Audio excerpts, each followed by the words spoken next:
It's September 27th, 2024, and I'm with Mr. John Jeckovich talking about his book, Their Mother's Sons. Am I hot on this mic? No, you're good. And Mr. Jeckovich was from Company H, the 2nd Battalion, 291st Regiment of the 75th Infantry Division of the U.S. Army during World War II. Mr. Jeckovich is highly decorated World War II combat veteran with a Purple Heart and 2 Bronze Stars. What is your dog tag number? 42965. Thank you, Mr. Jeckovich. That enables me to open up the computer and start reading your book. Mr. Jeckovich lives by the motto, yesterday is history, tomorrow is a mystery, and today is a gift. So we're going to be on chapter 18. We're on page 538, and that chapter is titled Delwood Ballroom and Delphine. What's Delwood Ballroom, Mr. Jeckovich? Delwood was the dance floor. And where was that located? Main Street in Buffalo. I see. So that's how you met your wife, which you're married to for 69 years. Yes. I just have a few text messages from you. One fellow from Little Rock, Arkansas was thanking you for your service, and he wanted to know what age you were drafted into. 19. 19. And the second fellow would want to know, is your book for sale? No. No, Mr. Jeckovich's book is not for sale. It'll never be for sale. It's all the information can be picked up on these chapters. This is docu-series 349. Mr. John Jeckovich's book will be permanently in the World War II Museum in New Orleans, and also shortly there'll be a booth dedicated to Mr. Jeckovich, a World War II veteran, wounded. There will be a booth there working on that would be a permanent fixture, and that'll be AI. So 1 year from now, 5 years from now, or 10 years from now, you can be still speaking to Mr. Jeckovich about the war. If you have any questions for Mr. Jeckovich now, simply text him at 407-366-0000. 407-366-0000. Right after the war, Mr. Jeckovich, one of the text messages came in. What did you do when the war was over? I went back to school for a while. I see. And where was that located? Buffalo, New York. Okay. All right. And during the war, what kind of different areas did you meet friends at? Like what cities? Oh, France, Belgium, England. How about in Haverford West? In training, I was in Breckenridge, Kentucky. Okay. How about Owensboro? Owensboro, Kentucky, too. How about in Paris? Paris. Paris, yeah. Okay. That's where I spent some time at the hospital. Yeah. You were in the hospital because you were shot in the shoulder by a sniper. Yeah. I see. Shrapnel in the legs. And you still have shrapnel in your leg. And you had trench foot? Huh? Trench foot? Frostbite? I got transferred now. I suffered a transfer last night. Yeah. And then also, you had a knee injury, so when you jumped out of the Yeah, this one right plane, here. it busted up your knee when you hit hard. Also, Mr. Jeckovich is knocking on the door of 100. His birthday's coming up October 17th. October 17th. Shoot him a text. Hello, Mr. John J. Jeckovich. And Mr. Jeckovich is in excellent shape. He can read the newspapers without glasses. He squeezes your hand when he shakes it. He'll knock you to the ground. And he's an all-around perfect health. The only thing that gave out was his knees. And his That's been running for 30 years. Yeah, Mr. Jeckovich was a jogger for 80 years, and he hit hard in a parachute mission. What got you started jogging, Mr. Jeckovich? What started me jogging? I read a book on Johnson, I'm running. And that book, Influenced me, yeah. and that book, you jogged for 80 years. Yeah. Yeah, you jogged for 80 years. And that's why, I guess, why you're here today. Did you smoke or drink? No, no. So you had a real clean life. Yeah, clean life. No prescriptions, no vitamins. Just a very clean, straight life. When you were, did your wife jog? Did your wife Delphine Jeckovich jog? No, no. Did she walk with you at times? No. No? Oh, I see. And Mr. Jeckovich was married for 69 long, beautiful years. So this is a good time for me to pick up on chapter 18, and this is when Mr. Jeckovich is being introduced to his wife, and her name at that time was Delphine Stulak, correct? Right. Okay. Okay, I'm going to read a few paragraphs, and you interrupt me anytime I'm reading if you want to add something. Okay. Okay. It was only when Steve left to return to Pittsburgh that Mother would approach me and chastise Steve for his attitude. What was Steve's attitude? Aloof all the time. Always aloof. Oh, Mother didn't do this, she should have it 5-6 degrees lower than you did, and all this. Mother this, mother that. And at this time, Steve was anti-union, and you were... Well, here's the management. Yes. Pittsburgh Plate Glass. Yes. And your mother was in a union, and you were in a union. Yeah. So that discussion didn't go well. Well, it didn't bother him. Didn't bother him. So he would be knocking the union workers for being lazy. Yeah. Yeah, okay. So that wasn't a good visit. Okay, here you go. This is you speaking now. I resumed going to the ballroom dances now and then, if for no other reason than something to do. I would meet several people there occasionally, but nothing that I would find overwhelming or enticing. It was usually getting to know them, dancing the evening with them, and driving them home after stopping for coffee. Yeah, three of them. So it didn't work. Well, I took about, we did it for about half a year, and then they trickled off. But I settled it on Delphine. You settled it. Well, that was a good choice. You found a wonderful lady. You found a wonderful lady, a kind-hearted lady. Tell us a funny story when you're moving out of your house and the realtors couldn't sell it. How'd your wife Delphine sell it? How'd your wife Delphine sell your house? Did she? Well, she went to the grocery store to get something, bread or something, and the guy was talking about buying a house, and Delphine interrupted and said, "Look, I've got a beautiful house for sale just down the street. I'll take you down there right now." Yeah. And so Delphine sold the house. Yeah. And she got full price. Yeah. And all the realtors had it for 6 months, and they couldn't get an offer. Yeah. What an unbelievable lady. When you owned the laundromats, did your wife Delphine work the laundromats? No, she sat there. She didn't come over. My mom, no, the family never came over or nothing. That was, she did check on it for you. She did check on the laundromat for you. Yeah. Mm-hmm. At that time, she could go at 10 o'clock, 11 o'clock at night. I feel free that she was good safety because there was a fire hall across the street. 2 doors down was the police station. Second in Niagara. So how would it be today owning a laundromat? I never happened. They tear the thing off the wall. Yeah. So your laundromat was on the corner of Niagara Street and 3rd Street or 2nd? Second, Niagara and 2nd. And isn't it funny that at night, when you're checking on your store after maybe a shift at Kimberly Clark, you could hear very strongly in the background the actual Niagara Falls flowing. The roar of the falls, yeah. The roar of the falls. Roar of the falls, yes. Yeah, the roar of the falls.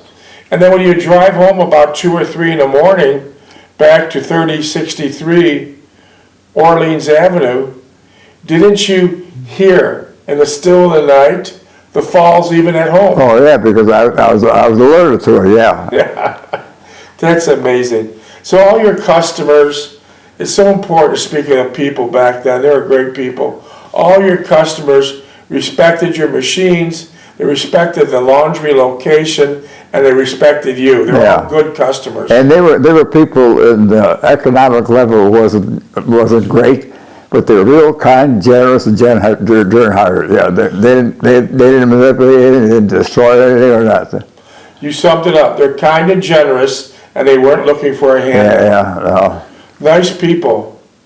So you think today, if you open up a laundromat, it wouldn't be? No, the laundromats are open now. They got people working there 24 hours a day. And still trouble.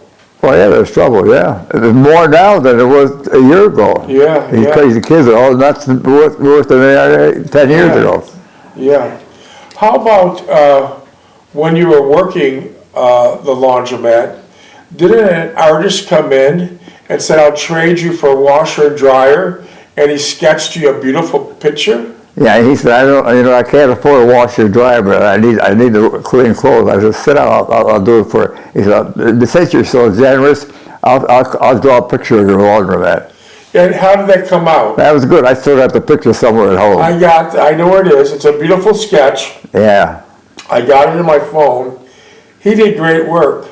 Yeah. And for that sketch, being 60 years old, it's in great shape. Oh, yeah. Well, I had it covered with 2 pieces of paper. But didn't you just hand him like a piece of paper and you just start sketching? Yeah. That's what you call raw talent. Yeah. You could teach someone to paint, but if they have the raw talent, they can pick up a napkin and do a beautiful job And so eventually, it's interesting talking about this laundromat, because when you had the laundromat, as you said, you're across the street from the fire hall. Fire hall and a police station. Yeah. And then, didn't you one time have your car end up in the middle of the road? I had a Volkswagen then, and I usually drove the Volkswagen to the work, and I had it parked next to on the curb on my side of the street. So I was busy doing this and that, and half an hour later, looked out the street, and I said, where the hell's the car? I thought, hell, somebody stole the damn Volkswagen. And here it was in the middle of the street on 2nd and Niagara. Cops had it all cordoned off. They said, what the hell are you doing with the damn car here? I said, I didn't move it. The starter motor started the car. That's right. That was common back then. If the car was in first and second gear, and the battery somehow would turn to starter. Well, we did that when we parked in front of the house. We parked our Oldsmobile first, and then Delphi would pull the Volkswagen in, and maybe I said, don't park us too close to it. She parked about a foot away from it, and then we go out there and she bump the bumper. Oh, Lord. So let's get back to the laundromat for a minute. When you ran the laundromat in the early 1960s and late 50s, Niagara Falls was considered a city, correct? City, yeah. 175,000 people. And now, today, it's county. It's considered a village, because it's probably got less than 15 or 10,000 people. Yeah. Where did all the people go? Oh, they migrated out. The factories are still here. All the factories that I can remember are still here. Well, how do you think they lost 3/4? Well, because when they went to work, they had enough money to buy a washing machine and a dryer, so they didn't have to come to the laundromats anymore. And so now, and at the time, the laundromats were getting a little rough because the people were stealing, trying to pull the coin changer off the wall. Correct. And now Niagara Falls is no longer a city; it's a village. It's a village. And what went in the place of your laundromat? A convention center. Yes. The county took Mr. John J. Jeckovich's laundromat through eminent domain for putting a civic center. And the civic center turned into an absolute flop, correct? Yeah. A flop. Yeah. An absolute total flop. It generated nothing, but ran all the good businesses out.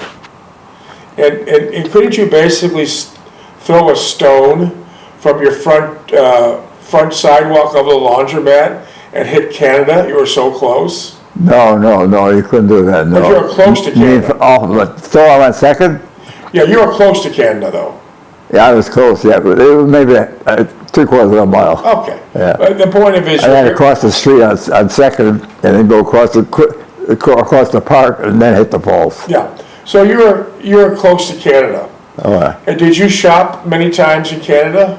well, my mother liked to shop there because the meat was better. She thought the meat was better, but I didn't think so. But she So your mother went to shop at possibly Loblaws, a Canadian-owned supermarket, because the meat was of better quality. And I believe Yeah. she's probably right. Yeah, well, they had different kinds of different kinds of grass over there too. Yeah, grass-fed beef.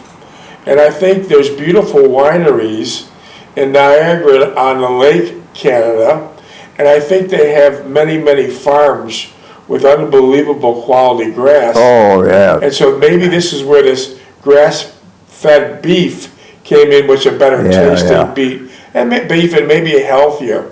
How often would you take your mother over to Canada? I would say usually in the summertime once a week. Winter time we kind of taper it off, yeah. Because of the snow? Snow and ice, yeah.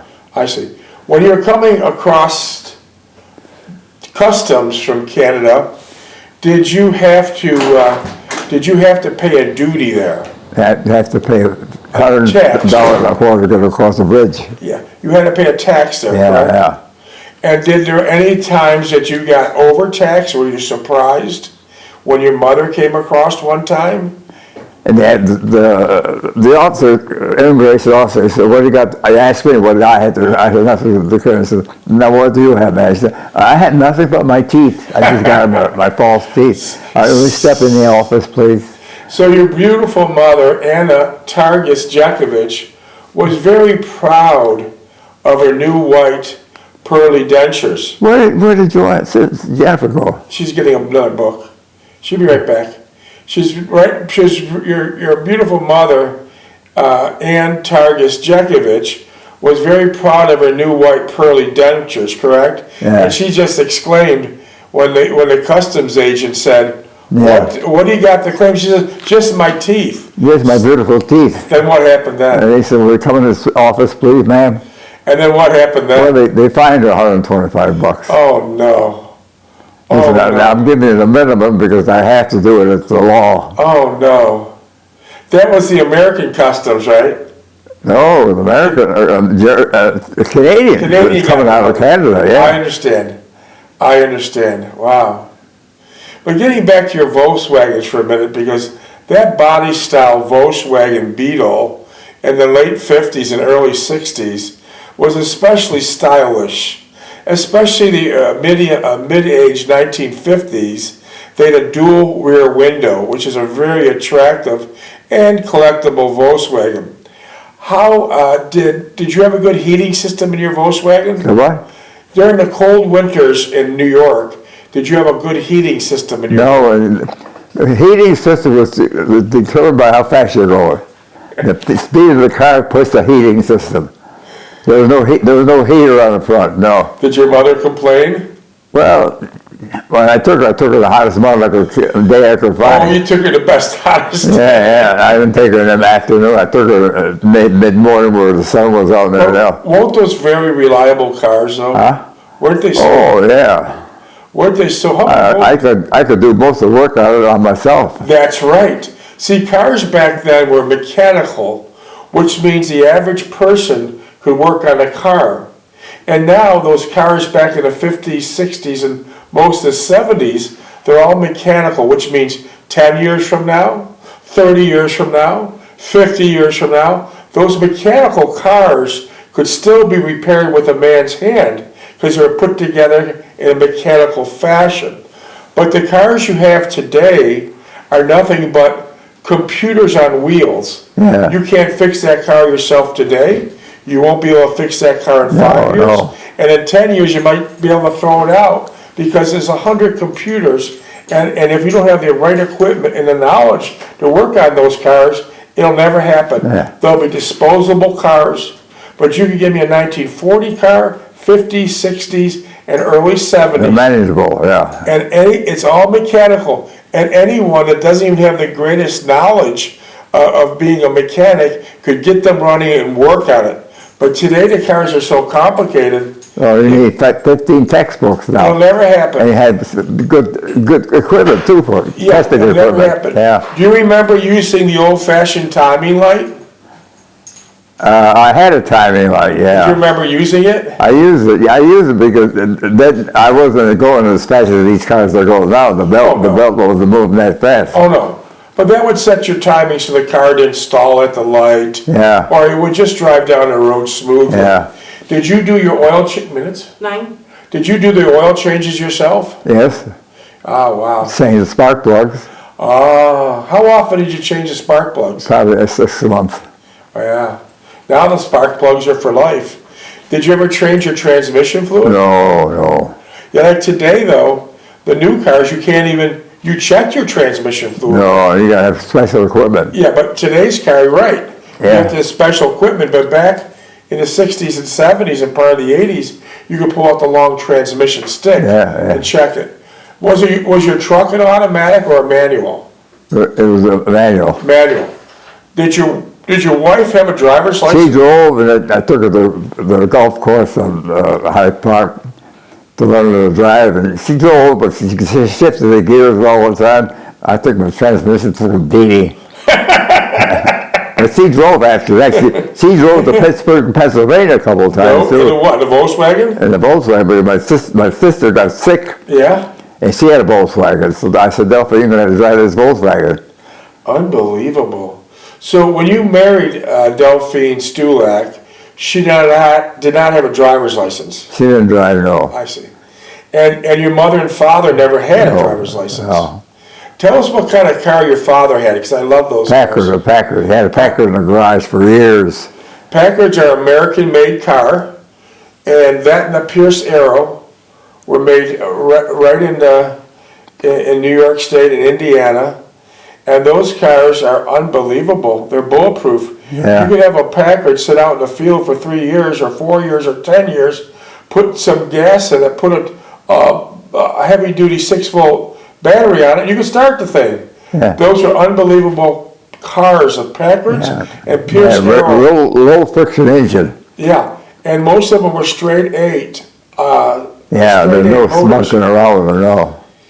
And who would drive your father around in the Packard? Who drove my father? Yeah. I did, or Stevie, or Lookie, after Lookie started to drive. Would your father sit in the front seat or the rear? He sit in the front seat, and then my mother was sitting in the back seat. I was sitting with her, or where she was. That's a roomy car. Huh? That's a roomy car. Yeah. And I like that big hood ornament on it with the man holding the disc in the front. That's beautiful. A lot of people don't know that Enzo Ferrari loved the Packards, and he got his idea of putting the 12 cylinders in the 50s and 60s and 70s inside his Ferraris from the idea he got from Packard automobiles. Yeah. Some of the Packards were 12 cylinders. And what they did is they put 2 6-cylinders side by side, which would make it a 12-cylinder. And Enzo Ferrari was just absolutely amazed at that. So he took the Packard idea and he started putting into some of his cars during the 60s and 70s. During the 60s and 70s. And then after Enzo Ferrari died in '89, Ferrari went high-tech, computerized, Yeah. and Ferrari's mostly noted for the 5-speed gated shifter. Yeah. And it's a beautiful thing, and now everything you shift on the wheel. I think the best days of Ferrari were from the 50s, 60s, 70s, and up to '89, and after that they went basically high-tech, and you could be like in any high-dollar sports car and not know the difference. See, Volkswagen never put the shift on the wheel. Yeah, It's yeah, all on the floor. yeah, put it on the wheel. So you basically taught your wife to drive. Yeah. Wow. When you got married to Delphine Stulak, was she a good cook? No. Not? No, I knew she wasn't a good cook. She said, Paul, John, I don't know how to cook. I said, well, how come you don't know how to cook? Because I was working all the time, my mother didn't bother me. I understand. Minutes? So I told Delphi, Delphi, get a, oh. No, we're good. Go ahead. Go ahead. I told Delphi, get a hold, Delphi and teach her how to cook because she's killing me. Is that what you She told couldn't your cook, mother? she couldn't cook. But after that, 6 months, she'd make the roast for suppers, Christmas, days, Thanksgiving, roast beef, stuffed cabbage, Wow. spaghetti and meatballs. Wasn't your wife famous for her rolls? Oh, well, my mother was famous for the your rolls. mother, your wife Sunday too? afternoon she made those rolls, and we used to go. Sunday we used to go down to Hyde Park swimming pool from 10 o'clock to 1 o'clock, come home. You could walk on our sidewalk on a side street, and we could smell that rolls. No kidding. Yeah. And how much of a distance? Huh? How far away were you away from the house? I was on my sidewalk on a side street, on a sidewalk. But I didn't have the door open up, but I could smell Delphi's rolls already. That Hyde Park Stadium you used quite a bit. That Oh, yeah, they had motorcycle races there, they had circuses there. Didn't you, when you came home on your first furlough from World War II, didn't you walk all the way to the stadium to use their hot showers? No, I went to the Hyde Park, I didn't go to the stadium, I went to the golf course there. Okay, The that's golf course had the shower room. Right next to it. They had nice hot showers. Yeah, Because at your house, you'd have to heat the water. in a tub. Yeah. And after I got there, I basically put a shower down the cellar. Yeah. But you could go right there to the golf course at Hyde Park and take a nice hot shower. Clean, and I took a shower, my shorts and t-shirt and socks, and a towel and go take a shower. That was a nice setup. Clean, cool, and it's warm in there. That was a nice setup. Yeah. And when you're home from furlough, you didn't make any calls from your house. You always went to say, Down to Grand Central Station and Yeah. down East Wall Street. Yeah. And at that time, when you came home from furlough, you were there for like 30 days, right? No, when I was in Owensboro, sometimes I could drive home on a 3-day pass. Oh, okay. But mostly, I got when I wanted to stay home for a while, it'd be a 30-day furlough. That was the day, the furlough I got. After the furlough, they shipped you out. Oh, wow. 3. And so, when you went home for pass, on furlough pass, your sister Sally was still a student, right? Yeah. And your brother Steve was out of the house, No, he was in school. but he wasn't living at home, right? No. But your brother Lookie was living in the house, right? Yeah, but he never home. Was he out working most of the time, or? Well, I had a stupid job at a bowling alley. He got the wrong company. He got mixed up. Yeah, that's a problem. When someone gets in the wrong company, it's hard to turn them around. What did he do at the bowling alley? Well, they sit in the back of the alley, and when they shoot the ball down and knock the pins down, he jumped down off the alley there, off the area there, and jumped out, put the pins back up. That's a very difficult job. Those pin setters, I don't think you'd ever be able to hire a pin setter today. Thank God we don't need them. They'd sit behind the pins in a little, like a milk container, and then when the bowling ball would hit the pins, these pin setters had to jump out and immediately reset them. Yeah. In the diagrams that were needed, then they'd sit back on that little like milk box, and then jump up again. Because the customers didn't want to wait too long to get the resetting. Yeah, you have to be very quick on your feet. Plus the noise, being a foot away from bowling pins, clicking and clacking, is very, very disturbing. You can hear that bowling ball rolling down the alley too. Yeah, listen to it roll. Rolling down like a train. And if you don't move fast, the customers will let you know. Oh yeah. Especially if the customer's been drinking. Oh yeah, especially there's a Greek odor. Yeah. And also you had the chance of someone throwing a ball so hard it pops you in the chest or the head because it went right, through the pins quickly. So it was a dangerous job. Well, they could ricochet. Yeah. Minutes? 43 seconds. Did you ever consider being a pin setter back when you were a kid? What? Did you ever consider being a pin setter when you were a kid? No. You didn't want to have nothing to do with it. I don't want nothing with that, no. So how long did your brother Lookie do that for? He did it probably a year. Yeah. That was a hard job. That was a really hard That's where job. he picked up all the bad people. There's a lot of bad people there. Yeah. A lot of drinking going on. Yeah. Yeah. Well, that's a shame. Unbelievable. I never really thought of pin setters until just a little while ago. I heard about them before. Right. Minutes? I never signed 4 seconds. Yeah.